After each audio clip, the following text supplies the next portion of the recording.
Good afternoon, everyone. We're continuing with today's press conference. We have Head Coach Nick Cusing. If you have a question, please raise your hand. Scott Churchson. Hey, Coach. Thanks as always for the time. I do appreciate. When you have a player, for example, we'll use Tyler Magno in this case, who's played his entire career in warm climates and then comes to New York. How is that adjustment for a player like that? Thanks.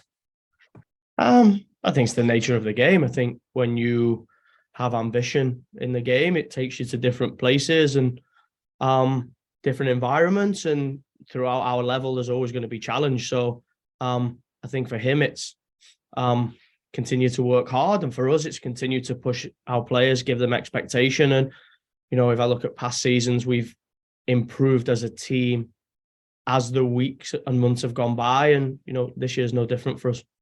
Trey?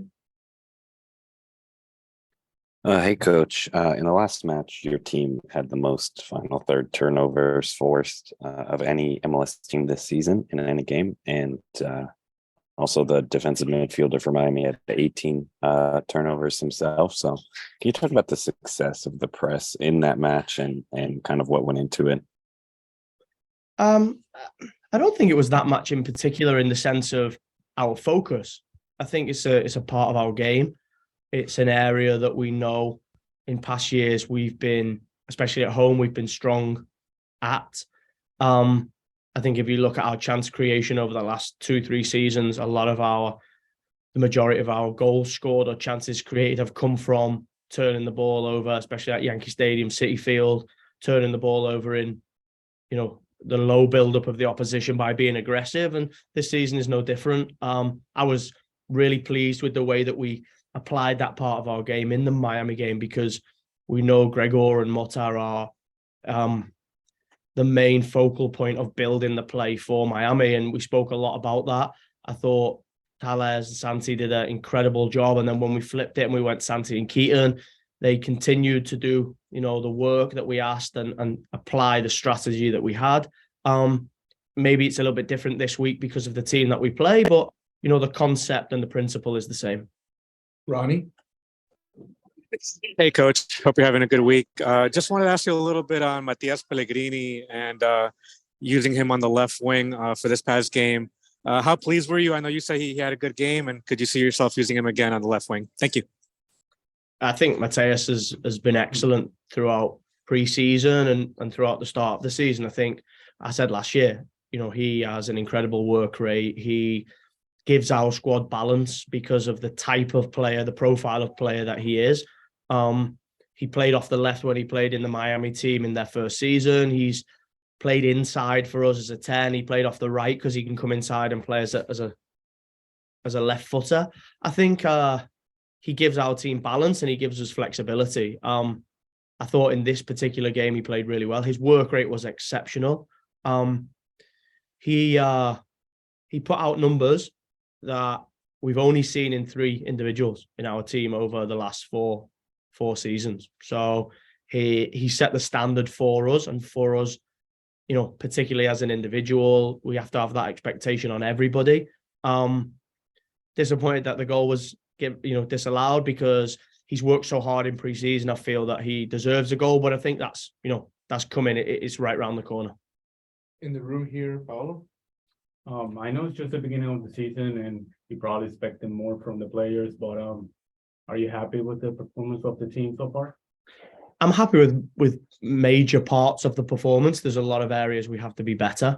And I think in this stage of the season, it's gonna flip at times. You know, our build-up wasn't so great in the Nashville first half. Second half, we dominated the build-up, but we didn't create chances.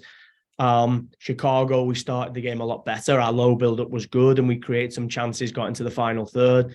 But we gave away a sloppy goal and set play. Same in the Nashville game. And then in this game, our pressing and our pressure was really good. So it's not going to be the complete game yet because it's early in the season, but you know, we have to strive for more consistency in all of the phases of our game, and that will give us more chance of winning football games. Thank you. Michael, Andrea? Nick, thanks for the time again. Wanted to ask you your philosophy on captains. For previous seasons of NYCFC, the club has named a captain, and Maxime has captained the team for the first 3 games, but there hasn't been a formal announcement. Just talk to me about if that's a decision you're making or what's that about? Yeah, I think ultimately, our captain left the club. We lost, a lot of experience from our squad in for different reasons.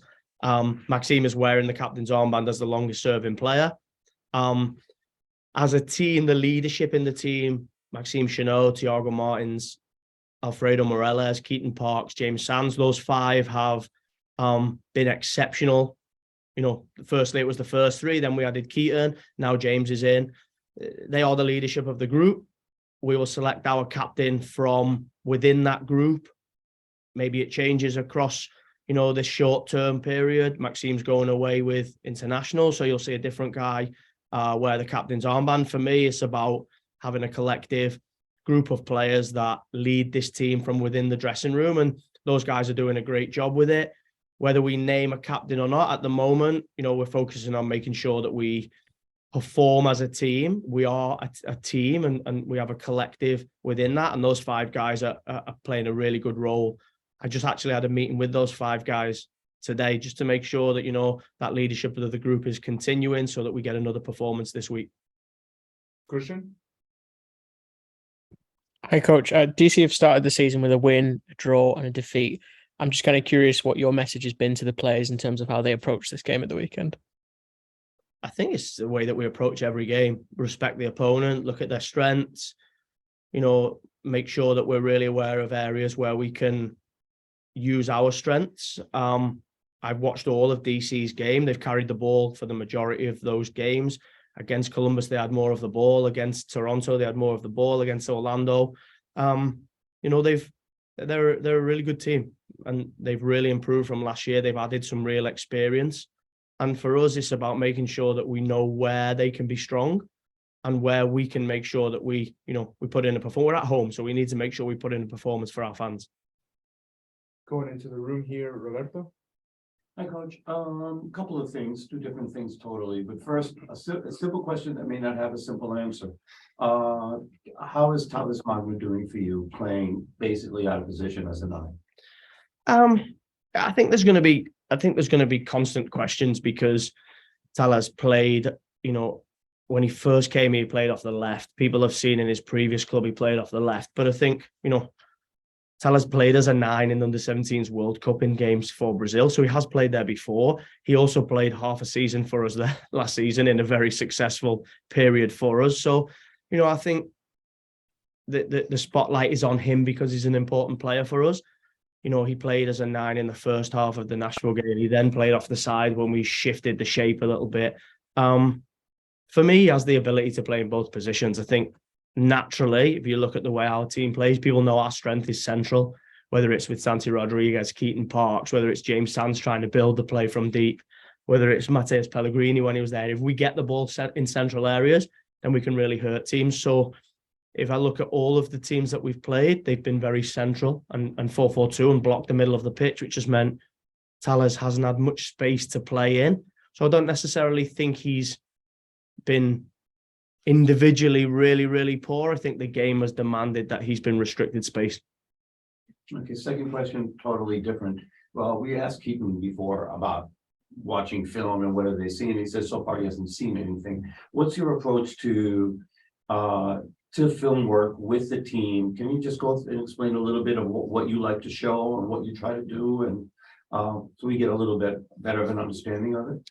Yeah, I think ultimately our methodology, our organization is very clear to us as coaches. We work and we have real clear principles and concept in the phases of the game that we want to be really good in. So irrelevant of the opponent, we have to make sure that we're really good in those areas. So, we were really good in the Miami game in the pressing phase of our game, and we put a lot of pressure on and we created chances and we restricted the opposition. So this week we've done a lot of film on that. We've worked a lot on pressing. Low build-up is important to us, so we'll do a lot of reviewing film on that. We'll review training. we don't watch so much of the opposition. We watch enough, but we don't, because we need to be better as a team. We need to improve ourselves as a team. But of course, we watch the opposition. I watch a lot of it, and I give them the key, what I feel is the key information to go and put a performance in. But if we improve us, we give ourselves a chance of winning football games. So it's more you're watching it and then imparting as opposed to them watching it and seeing. Yeah, because they have real clarity around the concepts of the game and how we want to play. And they need to make sure that they understand how they apply those to our game style and our strategy for the game. But we also need to be really aware of the opposition's strengths. We'll do that match day -1. We'll highlight that match day. But, the training week is about how we can improve ourselves as a football team and become better every day that we're in the training facility. Thank you. Going back to the Zoom, Joel. Hey, Coach, given how many new faces joined this team over the offseason, can you maybe talk about how valuable it is for yourself as a coach to have James Sands and Santi Rodriguez, people who are familiar with the New York City style of playing, who can just jump in and just hit the ground running? Yeah, I think it's really clear to see that if you sign guys that have either been developed by your academy or have played here in previous seasons, it's going to be really easy, to just plug them in and play. And we've changed some small things, which is, it's been helpful to have this past week to train. And we changed the week this week, so we had an extra training day, just so that we could fix those small things. But yeah, of course, to put guys in that have been here before makes my job easier. In every area, really, building relationships, understanding the players, understanding the playing style, the demands, the expectation. It's been a real positive to have those guys back. Great. Thanks, everyone. Thank you. Good afternoon, everyone. Welcome to the pre-match press conference ahead of our game against DC United. We have midfielder Keaton Parks. If you'd like to ask a question, please raise your hand. We'll get started with Scott Cherson. Hey, Keaton, man, how you doing for Thursday? You got the first win last week, which was big, but there's still a little bit of a challenge, at least at the moment, of being able to put the ball in the net. What are you guys doing to adjust to that? And how do you think it's going to help this weekend? Thanks. Yeah, we're working on that every day. We know that we have been struggling with that, but I think we can all see that we've been progressing game by game and creating those chances, and the goals will come. I mean, we're going to obviously keep working on them, but they're going to come. I know I had a big chance that I couldn't finish in this last game, and I mean, we're all hungry. We all want to score goals. We all want to win these games or put these games away earlier than the 90th minute when the whistle blows and you're just winning by a goal. So we're all working on that, and they're going to come. Michael Andrew. Hey, Keaton. First, congratulations on the announcement of the birth of your son. I haven't had a chance to say hi to you since then. But I wonder if you could just talk to me about the progression of the season. Now that you're going into the fourth game, it's got to be a little bit more comfortable. You had players like James and Santi join the team. So how does that progression of the season help you get prepared for challenges? Yeah, I mean, each game is another step to grow and to build that chemistry and that there was those relationships on the field with your teammates. So I think it's been great. Like I said, I think we've been progressing very well. And the new guys who aren't so new, like James and Santi, have come in and been playing well and performing on the training field and in the games. So it's been good. The transition's been smooth, and everybody's adapting well, and I only see it going up from here. We're going to go in the room. Glenn Crooks. Keaton, your relationship with James Sands. I remember under Ronnie, once you guys got together, it was like a lock. That was one thing that was not going to change. What's it like about having James back and the chemistry that you developed back then? And do you feel like it was pretty automatic this time? Yeah, definitely. I mean, I haven't lost touch with him since he's been gone. We talk often. And yeah, we just had that instant chemistry on the field. I think we both play off each other's strengths and weaknesses very well. And it was very easy to bounce back as soon as he jumped in his first training session. And yeah, I'm happy to have him here. We're going to keep working to get better. Back to the Zoom, Joel. Hey, Keaton. Just wondering, Matthias Klick is obviously going to be a big challenge for the DC United midfield. What do you see for his strengths, and what do you think is the key to slowing him down? To be honest, I have not watched DC play this year, and we haven't watched so much video on them yet, so don't have an answer for you. Sorry about that. Roberto in the room? Keaton, I'll follow up on that. So as you go through your team during the week, when does the team start looking at video? How much video do you look at? And is there like separate, just to get a little bit of the insight here, is there separate areas for forwards, defenders, and that you're looking at? What, can you take us through the process of how you analyze a different team? Yeah, I mean, it's up to the coaches.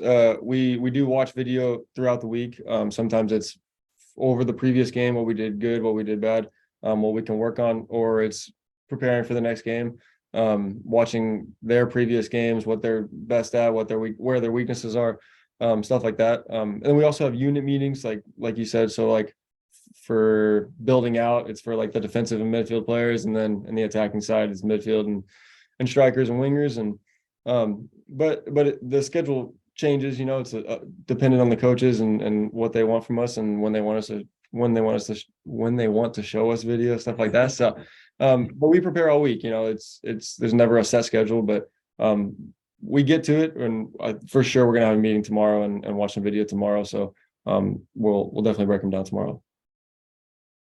Back to the Zoom, Oliver. Hi, thank you. I'm going to ask you a question that I asked to Justin Hack at the beginning of the season that he wasn't really able to answer. What is the anthem that you play in the locker room leading into the game? What's the team's song so far this season? So far this season, that's a good question, actually. We have quite a few. We've been listening to a lot of Drake, to be fair.